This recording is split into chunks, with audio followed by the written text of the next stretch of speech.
ইফতারের সময় ভুলেও খাবেন না এই চারটি খাবার, কারণ এই চারটি খাবার খেতে নিষেধ করেছেন স্বয়ং প্রিয় নবী সাল্লাল্লাহু আলাইহি ওয়াসাল্লাম। এই চারটি খাবার খাওয়ার মাধ্যমে আপনার কাছ থেকে দূরে সরে যাবে ফেরেশতাগণ এবং আপনার ঈমান পড়বে হুমকির মুখে। এমনকি বর্তমান আধুনিক বিজ্ঞানও প্রমাণ দিচ্ছে, সারাদিন ক্ষুধার্ত থাকার পর এই চারটি খাবার যখন কোনো ব্যক্তি খায়, তখন সেই ব্যক্তির লিভার, কিডনি, ফুসফুস সহ শরীরের বিশেষ কয়েকটি অঙ্গের ক্ষতির সম্ভাবনা 1000 গুণ বেড়ে যায়। প্রিয় দর্শক, প্রিয় নবী আমাদেরকে যেগুলো নিষেধ করে গেছেন সেগুলো আমাদের উপরে সারা জীবনের নিষেধ অক্ষত রয়ে যাবে এবং তার নিষেধ করা কাজগুলো যারা করবে তারা ঈমান হারা এবং নবীর শাফায়াত থেকে বঞ্চিত হয়ে পড়বে। তাই ইফতারের সময় ভুলেও খাবেন না এই চারটি খাবার। প্রিয় দর্শক, আপনি কি প্রিয় নবীর বলা প্রত্যেকটি বাণী চিরসত্য হিসাবে মানেন এবং তা আমল করেন? যদি করে থাকেন তবে অবশ্যই কমেন্টে একবার আলহামদুলিল্লাহ লিখে যাবেন এবং ভিডিওটি ছড়িয়ে দিন আপনার সকল মুসলিম ভাই ও বোনদের মধ্যে, যাতে করে তারাও রোজা রাখার পরে ইফতারিতে এই চারটি খাবার গ্রহণ না করে। প্রিয় দর্শক, আসুন সকলে নিয়ত করি আসন্ন রমজানে সবগুলো রোজাই রাখবো ইনশাআল্লাহ। তো চলুন ভিডিওটি শুরু করা যাক। প্রিয় নবী সাল্লাল্লাহু আলাইহি ওয়াসাল্লাম ইফতারের সময় চারটি খাবার মারাত্মকভাবে অপছন্দ করতেন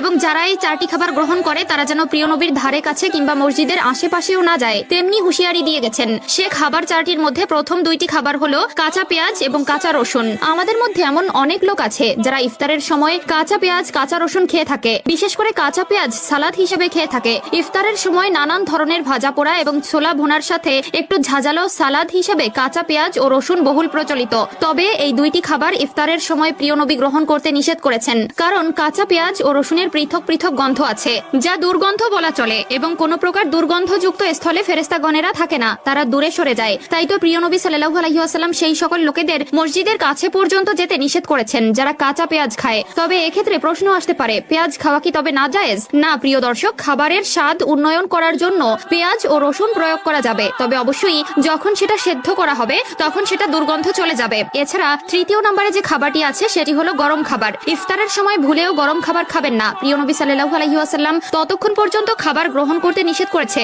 যতক্ষণ পর্যন্ত খাবারে ধোঁয়া ওঠে এবং খাবারে ফু দিতে নিষেধ করেছেন। আমাদের মধ্যে অনেকেই আছে যারা সারাদিন রোজা রেখে ক্ষুধার্ত থাকায় মাগরিবের সময় তাড়াহুড়া করে খাবার পাক করে সেই গরম খাবার খেতেই শুরু করে। এতে করে গরম খাবার খাওয়ার ফলে তার জিহ্বা, কণ্ঠনালী কিংবা পাকস্থলী পুড়ে যাওয়ার সম্ভাবনা সৃষ্টি হয়। এছাড়া বর্তমান আধুনিক বিজ্ঞান বলছে জীবনের প্রতি মায়া থাকলে অবশ্যই খাবার ঠান্ডা করে খাওয়া উচিত, কারণ গরম খাবার আমাদের শরীরের জন্য ক্ষতিকর। এছাড়া চতুর্থ নম্বরে যে খাবারটি রয়েছে সেটি হচ্ছে বাসি বা পচা খাবার। এটিও এক ধরনের দুর্গন্ধযুক্ত খাবারের তালিকায় অন্তর্ভুক্ত। প্রিয় নবী সাল্লাল্লাহু আলাইহি ওয়াসাল্লাম বাসি ও পচা খাবার গ্রহণ করতে নিষেধ করেছেন। এক্ষেত্রে ইফতারের সময় অনেকে আছে সেহরির সময়ের বেঁচে যাওয়া ভাত পান্তা ভাত হিসেবে ভক্ষণ করে এবং অনেক অসাধু দোকানি আছে যারা পূর্বের দিনের অবিকৃত মাল নতুন করে তেলে ভেজে সেই বাসি খাবার আবারও বিক্রি করে। এক্ষেত্রে এ সকল খাবার খাওয়ার মাধ্যমে যেমন শরীরে সৃষ্টি হতে পারে কঠিন থেকে কঠিনতম রোগ, তেমনি অমান্য হবে প্রিয় নবীর বলা কথার